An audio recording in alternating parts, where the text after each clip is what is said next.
Bom, olá a todos, Deus abençoe a todos, é muito bom estar com vocês novamente. Nós vamos seguir um pouco mais no estudo do estudo sobre a destruição da família, como uma agenda, um programa antigo.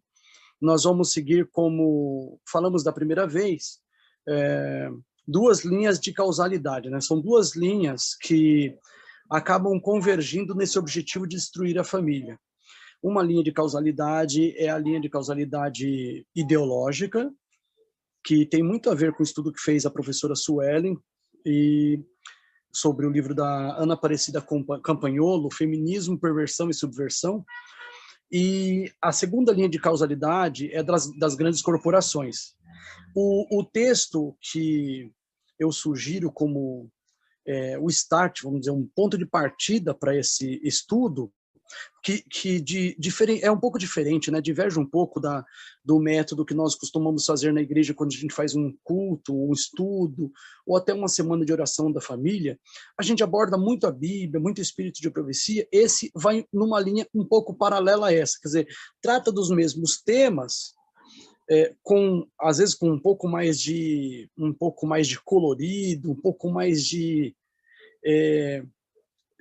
coisas mais contemporâneas, né, mais atuais, numa linguagem, às vezes, acadêmica, não em virtude de que eu esteja fazendo, mas em virtude de que o tema tem a ver com vários livros, vários autores, defensores dessas linhas de ideologia e até das grandes corporações, ou, quando não, próprios professores mesmo de universidade.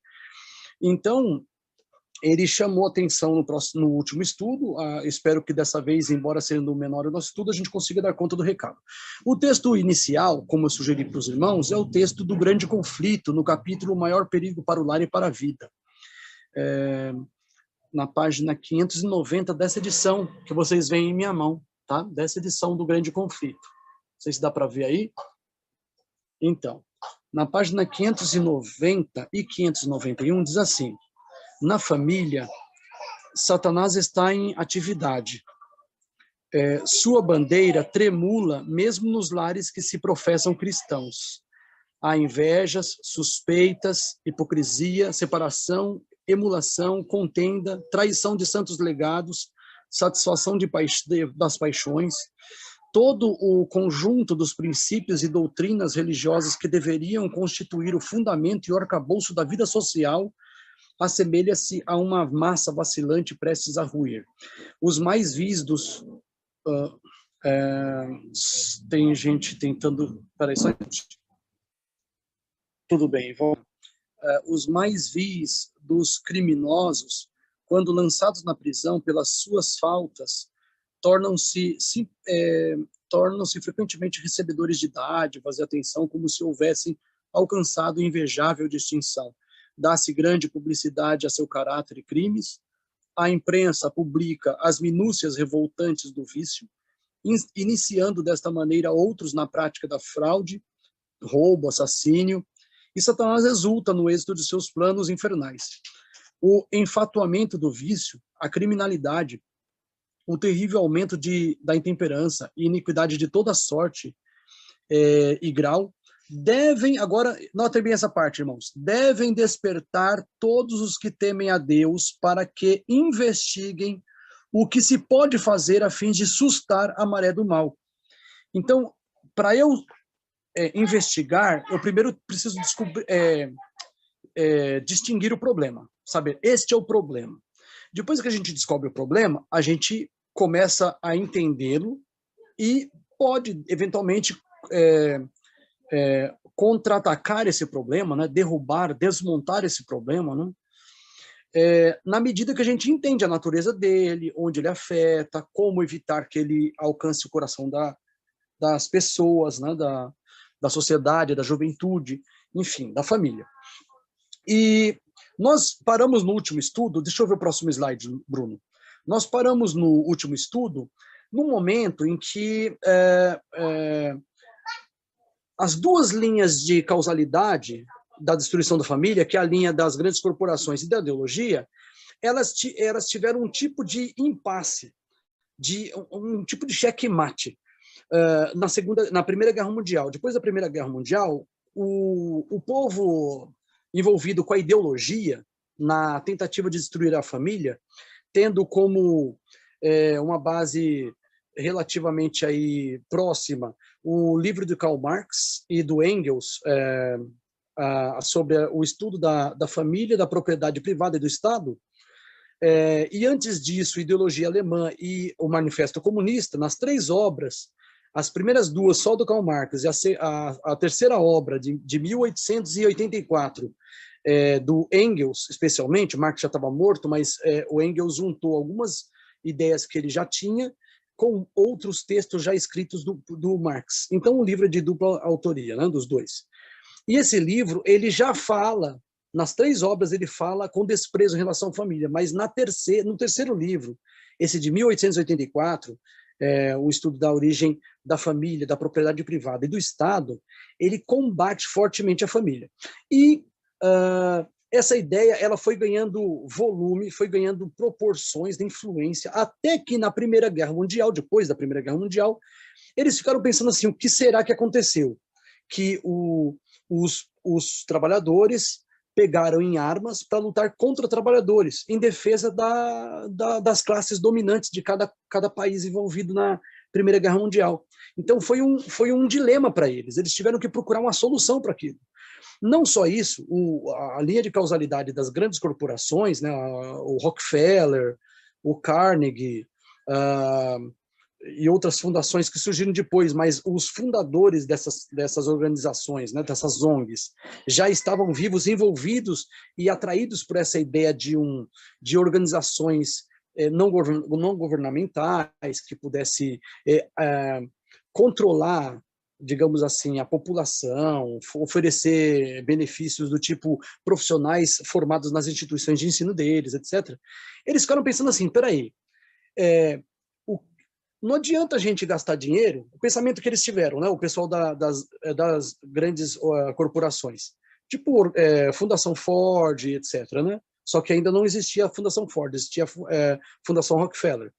Aí, o que eles pensaram? Eles pensaram assim, peraí, a gente investe dinheiro, cria escolas de enfermagem, a gente cria um instituto de ensino para formar enfermeiras, tal, e para das comunidades carentes do sul dos Estados Unidos, especialmente as comunidades afrodescendentes, né, os negros de lá.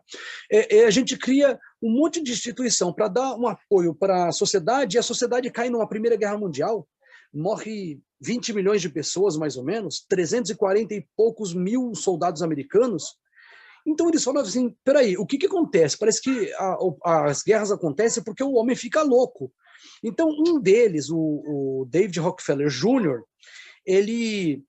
John David Rockefeller Jr., o que ele pensou? Ele pensou assim, que ele podia criar uma instituição para estudos de comportamento humano.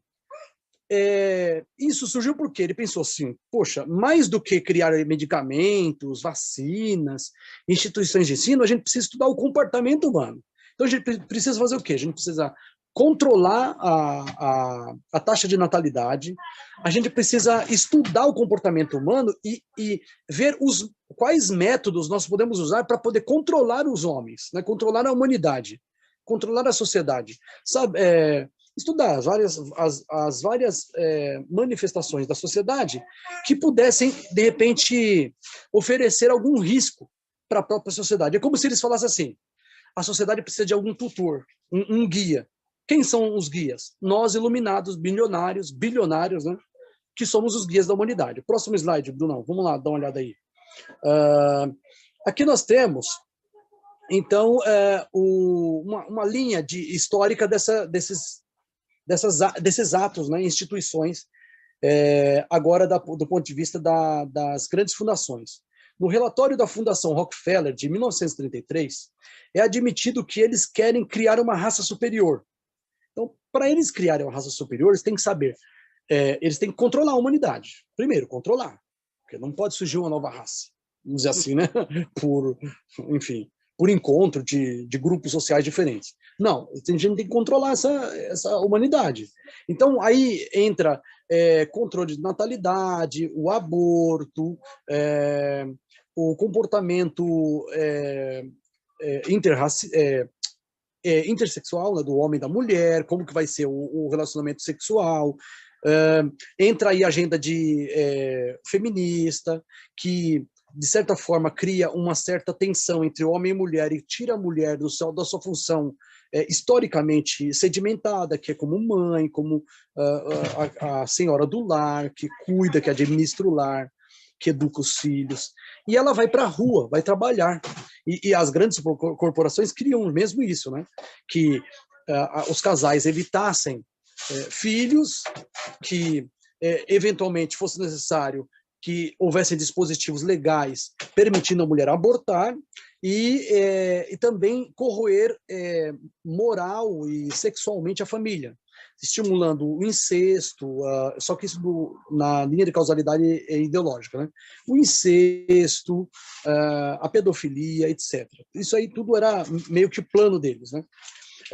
Em 1947 morre Henry Ford, e logo depois surgiu uma espécie de impasse, porque a fortuna que o Henry Ford deixa é imensa, muito dinheiro, bilionário. Então, o que acontece? Eles pensaram assim, o que a gente vai fazer com esse dinheiro? Porque se a gente for dar para os herdeiros, né, se a fortuna for parar na mão dos herdeiros, tal como o Ford deixou, até chegar na mão deles, o Estado vai ter, né, pego sei lá quantos por cento de imposto sobre essa fortuna, né? Então eles pensaram, vamos criar uma fundação. Então criaram a Fundação Ford e tal. E esse personagem, o Rowan Gator, ele propôs, então, uma espécie de negócio da Fundação Ford, que era, em primeiro lugar, criar a paz, ou criar núcleos de estudo para poder gerar a paz no mundo. 1949, só lembrar, é um pouco depois do fim da Segunda Guerra Mundial, 1945. Então, a segunda preocupação principal deles seria núcleos de estudo, pesquisa, investimento para poder desenvolver uma ideia de democracia que pudesse atender esses objetivos dos globalistas, né, dessas grandes corporações, que hoje são realmente globalistas. Eles querem dominar o mundo, né, a sociedade todinha, porque eles acham que eles são iluminados, enfim, e eles têm o direito de conduzir a humanidade, porque a humanidade entregue a si mesma gera a Primeira Guerra Mundial, Segunda Guerra Mundial, e enfim, né, não dá. A humanidade tem que ser tutelada para eles, né? E eles são os guias. Terceiro núcleo de estudo, então, fomentar então uma economia que seja global, uma economia que seja sustentável, uma economia que atenda às necessidades básicas de todo mundo, inclusive dos mais pobres. Então, tem todo um discurso também que se justifica desse lado humanista, filantrópico. Não é caridade, é filantropia. E quarto, educação, né? A educação aqui, gente, não é alta cultura, não é educação para você se tornar uma pessoa melhor, para você ser uma pessoa mais nobre, uma pessoa mais preparada para não só para viver neste mundo, mas para influenciar outros para o bem. Não é isso. É preparar as pessoas para o trabalho. Então, assim, praticamente, não dá para a pessoa, nesse modelo de educação das grandes corporações, ela entender, ela não vai ter capacidade para entender o que vai além daquele discurso de universidade, que hoje, na verdade, é péssimo, o aprendizado da faculdade, das universidades. Fala, pode falar. A partir daí que surgem os cursos técnicos. Sim. Porque o curso técnico, ele não é... E assim, com respeito a quem faz curso técnico, né, não é nenhum Claro, tipo, claro. não é nenhum demérito e também não estou ofender ninguém. Claro que não. Mas o curso técnico, ele, via de regra, não promove ser pensante. Ele apenas mão de obra. Né? Então, o curso técnico ele foi criado para sanar a necessidade do mercado de mão de obra, mas ele não cria ser pensante, ele não leva as pessoas a pensarem, a raciocinarem em questões que ocorrem ao seu redor. Né? Exatamente. Só isso, valeu. Assim, como o André falou, é como se a pessoa se especializasse, fosse um especialista, digamos, em marcenaria, em marchetaria, ou em design de interiores, não interessa, sabe, eletricidade, predial, não interessa o ramo. Ele está especialista naquela caixinha, mas fora daquela caixinha não consegue entender as coisas, não está preparado para as coisas que transcendem esse universo meio segmentado, né, de profissão essa, né, torneiro, fresador, mecânico, etc. Né? E o último ponto aí, ó, ciência comportamental. Então, isso faz parte, essa palavra paz aí está acrescentada, foi um erro meu. Então, ciência comportamental. Então, desde os anos 30, surgiu, então, o primeiro instituto de engenharia social. Seria, assim, justamente o estudo de métodos para poder controlar a população, para poder controlar o que a população pensa, para poder limitar o horizonte de visão das pessoas, para estreitar, para as pessoas realmente não verem além daquilo. O horizonte de pensamento, para estreitarem, inclusive tem também a imaginação, capacidade de imaginação, etc. Eles queriam estreitar isso na humanidade. Querem isso, né? Então faz parte do objetivo deles. Próximo slide, Brunão. Deixa eu dar uma olhada aí. Então, esse Rowan Gator, que a gente viu no slide anterior, ele disse assim, antes de surgir a ONU, tá? Ele disse assim, tudo deverá ser, ou melhor, logo assim que surgiu a ONU, ele disse, tudo deverá ser capitaneado pela ONU. Ou seja, ele já deu a cartada ali, ele já deu uma dica, que é o seguinte, olha, a ONU vai, de certa forma, ser o centro de onde nós vamos desenvolver as nossas pautas. Mas eles, não contentes com isso, em 1956, eles criaram o Clube Bilderberg, que trabalhou praticamente às escondidas, né? Quando muito, uma notinha de jornal muito miúda, né? Diminuta no meio daquela multidão de coisa que aparecia no jornal impresso, né? Eles falavam alguma coisinha do Clube Bilderberg. Então ele praticamente viveu 50 anos sem ser sequer reconhecido como existente. Ninguém nem sabia que existia o Clube Bilderberg. A esmagadora maioria da sociedade. Só na década de 90 que o Clube Bilderberg começou a ser exposto a partir da criação da internet e no finalzinho da década de 90, começo do século 21, né, dos anos 2000, aí o Clube do Bilderberg foi exposto. Aí não tinha mais como esconder os objetivos globalistas. Então a ideia de globalismo, de nova ordem mundial, começou a ganhar mais volume a partir do final da década de 90 do século passado e os anos 2000. Próximo slide, vamos ver aí. Então, nós temos essa linha de tempo, ela prossegue, né, depois da criação da ONU e tal. Em 1960 morre John David Rockefeller Jr., o segundo da dinastia Rockefeller, né, desde o século XIX.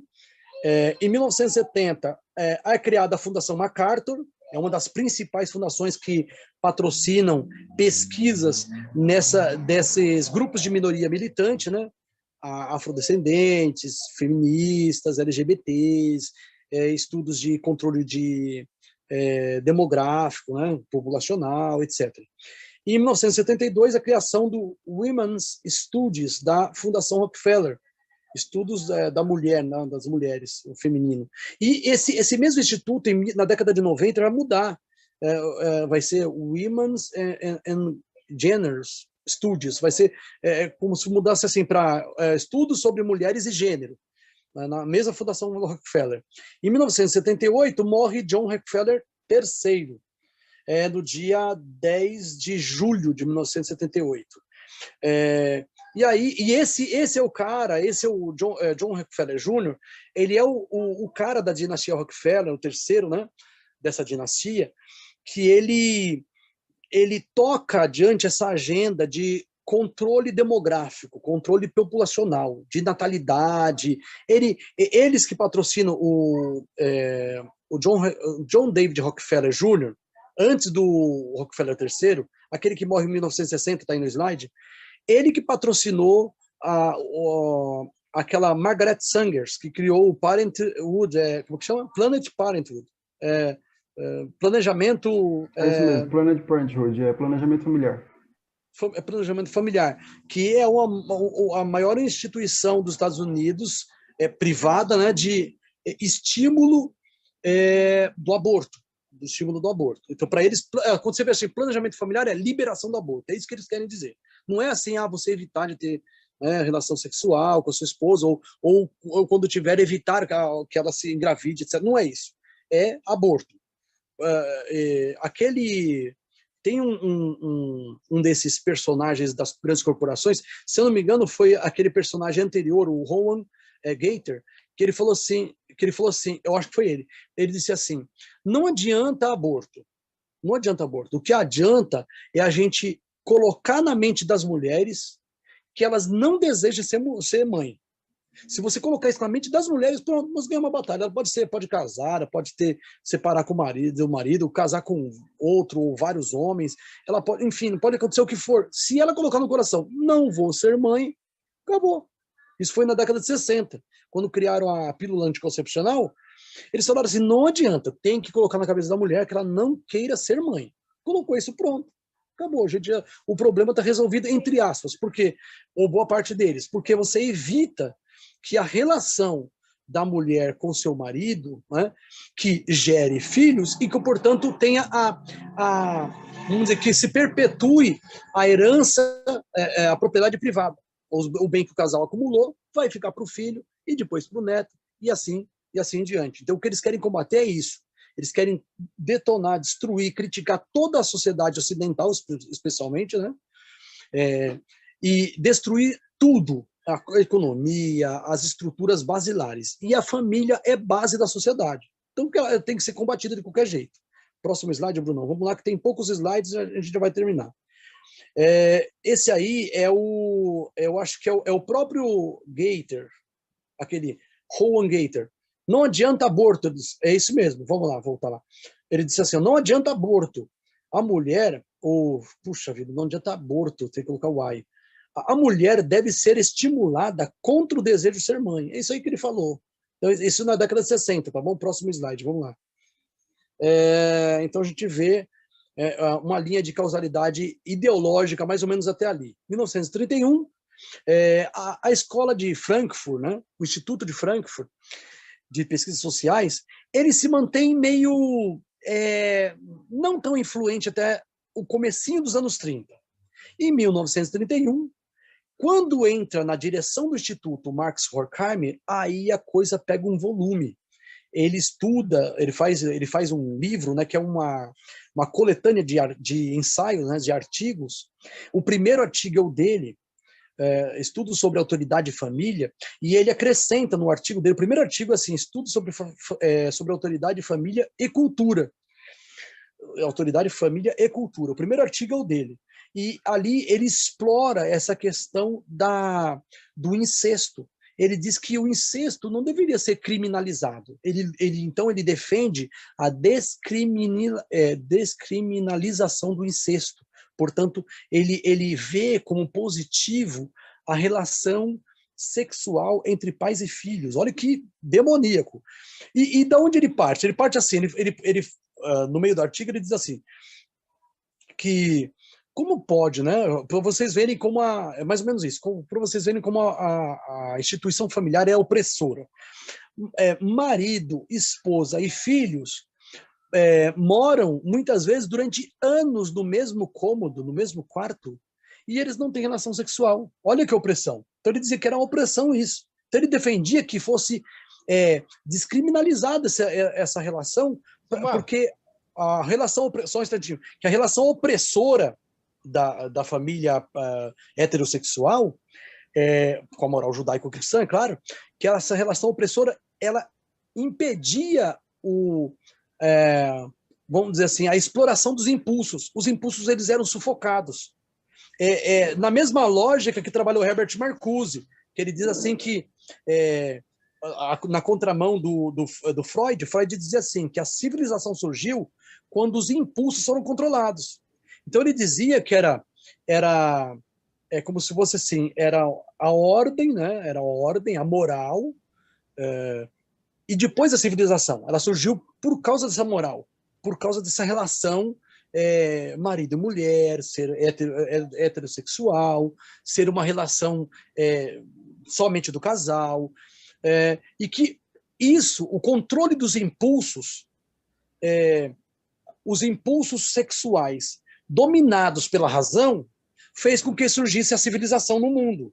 Já o Herbert Marcuse veio na mesma entoada do Max Horkheimer, dizendo assim, não, é eros e civilização, ou seja, os impulsos vão fazer surgir uma nova civilização. Então, para destruir essa, tem que liberar os impulsos. Essa foi mais ou menos a ideia. Fala, André. Essa ideia de liberdade e sexualidade extremada, só para mim não perder o que você estava falando, na década de 70, Kate Millett, ela escreveu um livro chamado Política Sexual.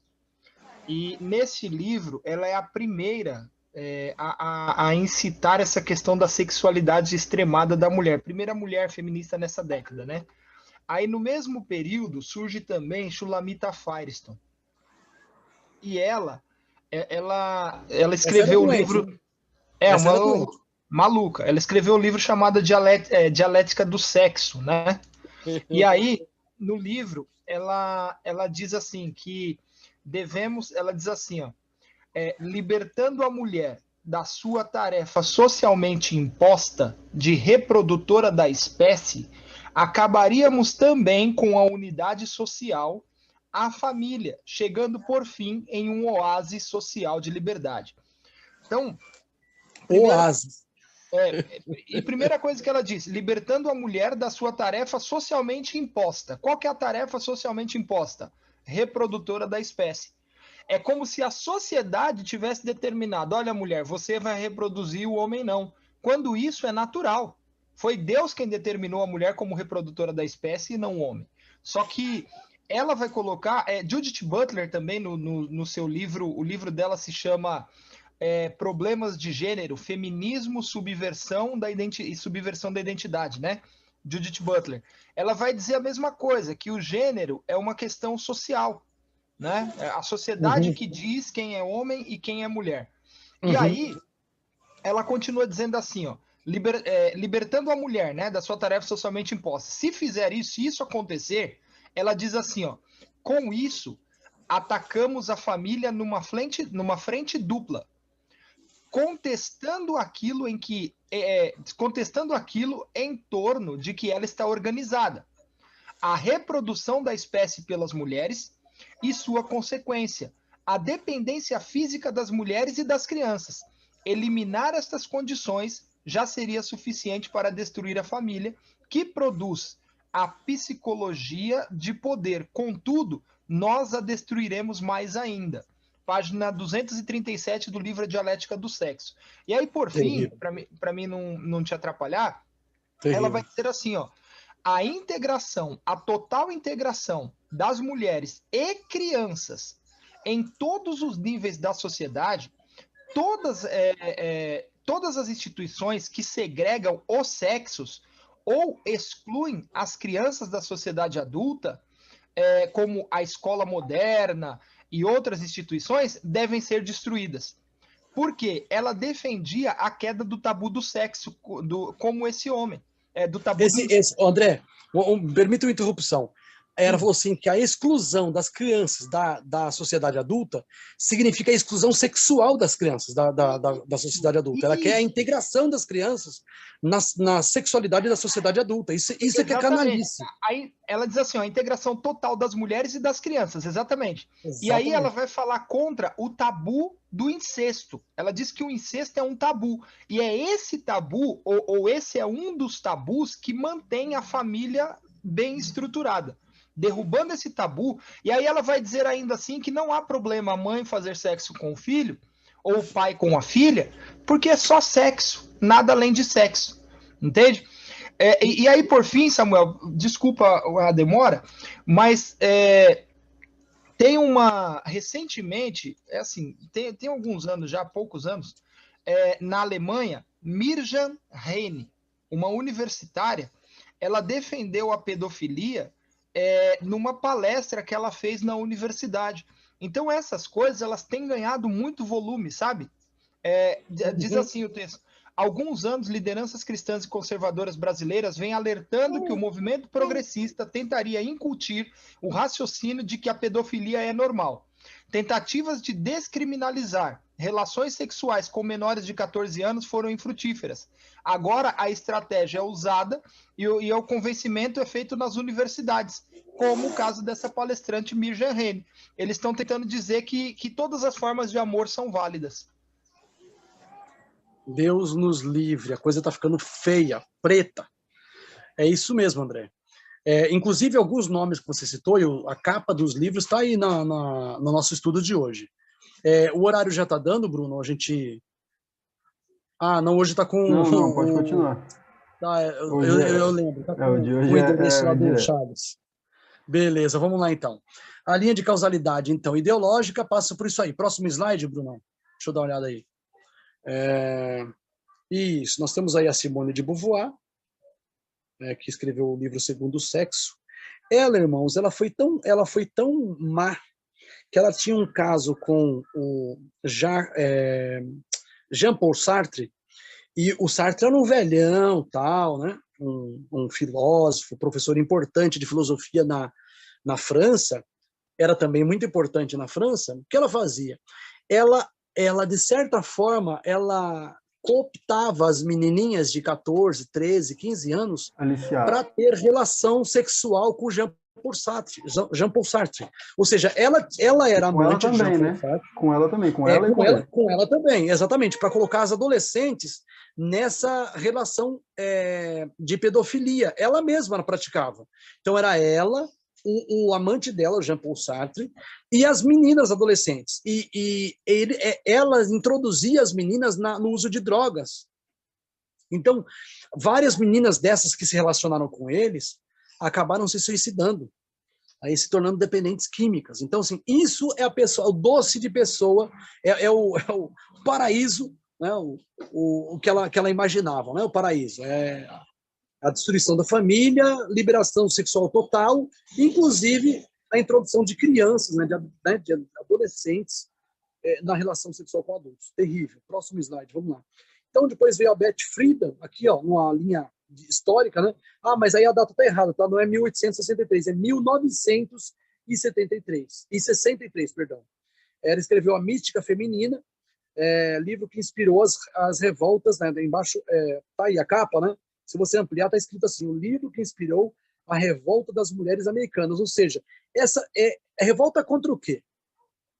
Ah, não é revolta contra a falta de emprego ou salário diferente. Isso aí é o discurso, essa é a propaganda. Não é o verdadeiro intento. O verdadeiro intento estão nos livros. Recentemente, eu e minha esposa conversando com uma pessoa que é feminista, a pessoa falou, não, mas não é isso o feminismo. Não, a gente falando desses pontos, né? Não, mas não é isso o feminismo. A pessoa não sabe o que as autoras do feminismo dizem. E a pessoa estava tentando suavizar para o feminismo. Não, é só igualdade, não tem nada a ver. O que eles querem é acabar com a família. E na base disso está quebrar a autoridade paterna. Então, uma sociedade composta por famílias heterossexuais, patriarcais, portanto, tendo o homem como chefe da família, isso é que é insuportável para essas mulheres. Então, elas têm que acabar com isso, ou seja, justamente o modelo bíblico. Não é? Se você pegar a Bíblia, em Timóteo, diz assim, olha para você ver como isso é bíblico. Você abre a Bíblia em 1 Timóteo, se eu não me engano, deixa eu ver aqui, 1 Timóteo ou 2 Timóteo, peraí. Pronto.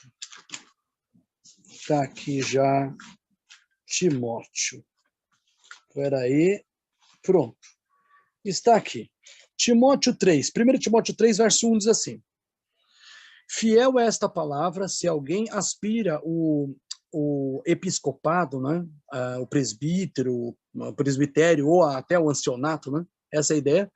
Excelente obra deseja. É necessário, pois, que o bispo seja irrepreensível, marido de uma só mulher, vigilante, sóbrio, honesto, hospitaleiro, apto para ensinar, não, verso 3, não dado ao vinho, não espancador, mas moderado, inimigo de contendas, não ganancioso. Verso 4, que governe bem a sua própria casa, tendo seus filhos sob disciplina com todo respeito. Então, eu vou parar por aqui só porque eu entendo, o que a gente quer já foi lido.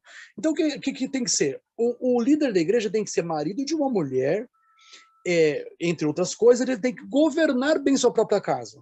É claro que o marido ele governa com o auxílio da sua esposa. A mulher é um auxiliar do homem.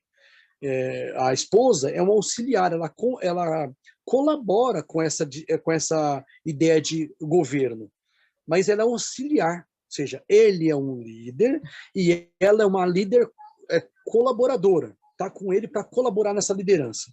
Então tem uma espécie de papel de chefia masculino dentro do lar. Não é à toa que em 2 Coríntios, capítulo 11, não, 1 Coríntios, capítulo 11, deixa eu abrir um parêntese aqui desse estudo, que eu não tinha planejado esses slides, esses textos nos slides, melhor dizendo, né? 1 Coríntios, capítulo 11, verso 2 e 3 diz assim: eu vos louvo, irmãos, pois em tudo vos lembrais de mim e retendes os preceitos como vos entreguei. Ou seja, o que eu ensinei para vocês, que são regras, tal, vocês seguem. Então eu louvo vocês. Verso 3 ele diz assim: mas quero que saibais que Cristo é o cabeça de todo homem. Olha lá, Cristo é o cabeça de todo homem. Eu suponho aí que não é só o cabeça do homem, não está falando assim no sentido do sexo masculino, está falando da humanidade, o homem como representante da humanidade, né? Ou seja, Cristo é o cabeça de toda a humanidade.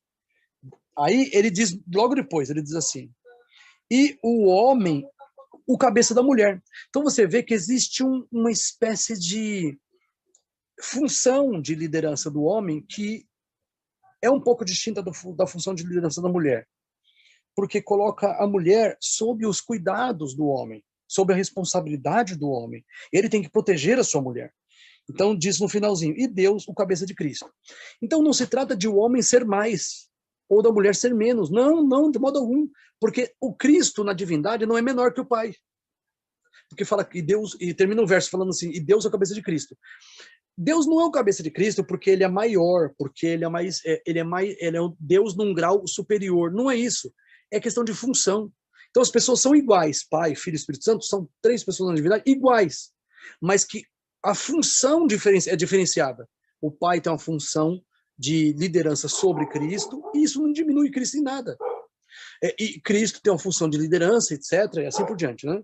Então vamos seguir adiante para a gente entender um pouco mais dessa ideia aí das mulheres atacarem o patriarcado, a família, essa relação, né? A Kate Millett, que o André falou, políticas sexuais, é outra, né, que defende o incesto, a pedofilia, e né, é revoltante esse tipo de coisa, mas infelizmente essa é a lógica deles. Depois tem a Shulamit Firestone, que o André citou, Dialética do Sexo. Aí tem um livro dela bem surradinho, né? A Dialética do Sexo. Eu não tenho esses livros ainda, viu, gente? E depois temos, então, eu tenho o PDF. Aqui tá errado, aqui, viu? O nome, Simone de Beauvoir, tá errado aqui. O título o slide foi feito aqui há pouco tempo, mas vamos lá. O título do livro é A Revolução Sexual. Quem disse isso? O William Reich. Esse William Reich, ele foi contemporâneo de Lenin, de Stalin, de Trotsky no começo da Revolução Russa. E ele defendia na Rússia, na Revolução Vermelha, né, bolchevique, que o incesto fosse praticado, que a pedofilia fosse praticada, que não houvesse fidelidade matrimonial. E ele mesmo era um pedófilo. O que aconteceu foi que ele, posteriormente, ele acabou parando numa prisão e ele foi assassinado pelos meninos que ele violentava sexualmente. Num tipo do hospício, né? E ele abusava dos meninos, depois os meninos acabaram matando ele. Então, ele é uma vítima das próprias ideias idiotas dele, né? De violência, de abuso. Isso é bem interessante, eles acham que, esses mesmos autores, eles falam que a sociedade patriarcal é abusiva, mas os índices de violência familiar, sobretudo contra crianças, né? Não estou falando de violência no sentido de disciplina, estou falando de violência, abuso sexual, normalmente é perpetrado em lares cujo marido é padrasto, via de regra. Não quer dizer que não tem caso de, né, maridos legítimos, pais legítimos que são canalhas, né? Mas via de regra são por padrastos. Então esse William Reich era um canalha também, infelizmente. Mas vamos lá. Ele padeceu dessa ideia dele. Basicamente, terminamos. A ideia do estudo de hoje, a ideia é justamente ver uma linha que mostra como as duas linhas de causalidade elas convergem. Elas militam todas numa direção, da destruição da família. No caso das grandes corporações, sobretudo no patrocínio do feminismo, dessas ideias aí da Margaret Sanger, que defendeu o aborto, o controle de natalidade, sobretudo para as populações mais pobres americanas. Mas não só isso, a linha de causalidade ideológica, que tem mais um viés marxista, embora o feminismo seja anterior ao Karl Marx, como a gente bem viu no estudo feito pela professora Suelen. Então, irmãos, nós não podemos ver essas manifestações. Por exemplo, o André falou que essas mulheres, essas autoras e autores, não, homens e mulheres, eles queriam quebrar esse tabu. E existe uma página chamada Quebrando o Tabu. O que você acha? Por que você acha que a página chama Quebrando o Tabu? É porque justamente eles querem destruir a família, querem destruir o tabu da relação sexual aberta. Eu não sei se vocês se lembram, nos anos 90, eu acho que no final dos anos 90, comecinho dos anos 2000, eu me lembro de ter assistido um programa na Globo, não lembro se foi o Faustão, em que a Cláudia Raia e o Edson Celulari, que eram marido e mulher, eles foram na Globo e falaram que eles tinham uma relação aberta. Relação aberta não significava que a mulher, a Cláudia Raia, podia sair com as amigas para passear, com amigos, não. Significava que ela podia ficar com outras, ter intimidade sexual com outras pessoas, as quais ela quisesse, como quisesse. E o Edson Celulari também. O que aconteceu com o casamento? Não demorou muito e acabou. Desmanchou o casamento. Ou seja, o que eles querem é relativizar esse padrão, que eles chamam de tabu, mas é um padrão divino. Fidelidade matrimonial, fidelidade para com Deus, o cuidado do homem, do marido sobre a família toda, o cuidado da mulher com a família toda, com o marido, com os filhos, e na administração do lar. Ele também, é evidente, ele não está ausente, né? Não é alheio a essa responsabilidade de administrar o lar, ela um pouco mais. Mas, de qualquer forma, a gente percebe aí que há uma luta para acabar com isso. E dentro da igreja, o que é mais grave, gente, por que a gente está fazendo esse estudo?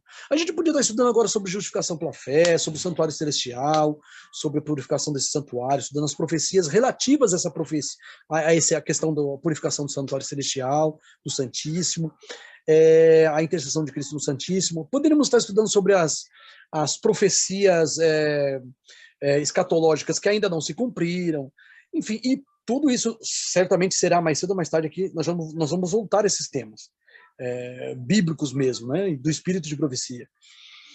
Contudo, essa dimensão e essas linhas de causalidade fogem do imaginário, do horizonte de imaginação, né, do horizonte de visão dos membros da Igreja Adventista. A gente precisa despertar isso, porque o adventismo progressista está crescendo no nosso meio. Então, cresce movimentos como adventistas subversivos, gays adventistas, Marias e Madalenas e outros. Então, vários grupos que surgem com um viés da militância esquerdista, sem, contudo, terem a noção da origem daquelas ideias. Se você tem a noção da origem daquelas ideias, como ela surge do mal, da mente de Satanás, como o espírito de profecia aborda as táticas do diabo de destruir a família, nós não seremos mais vítimas presas fáceis. A gente vai ser, pelo menos, não é que a gente não vai ser vítima, não é que a gente não vai sofrer esses efeitos, essas ideias, mas a gente vai conseguir prever, a gente vai conseguir identificar quando se manifestar. A gente vai conseguir, inclusive, identificando as pessoas envolvidas, afetadas por essas ideias demoníacas, orar por elas, tratar com elas à parte, com mansidão e temor, mostrar para elas que elas estão erradas.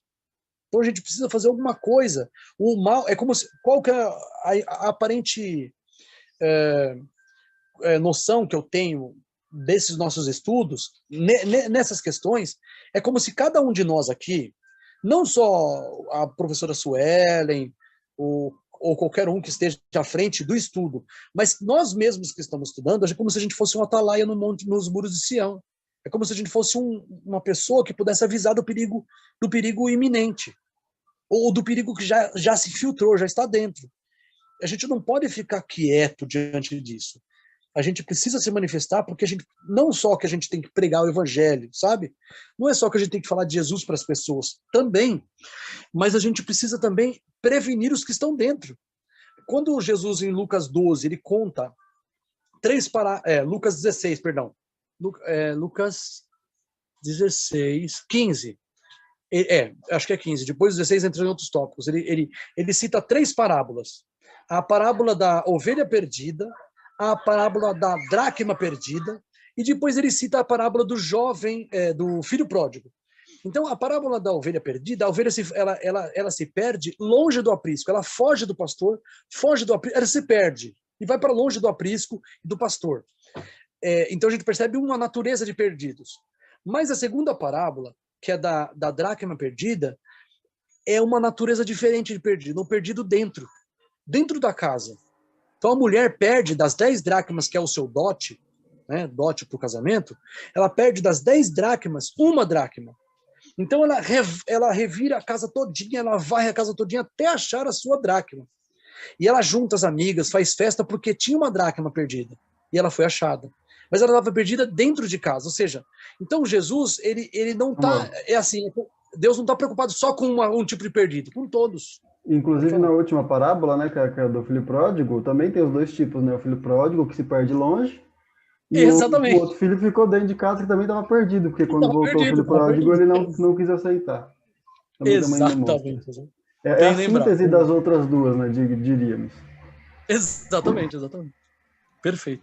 Então é isso aí, irmãos. Se vocês quiserem perguntar, participar, comentar,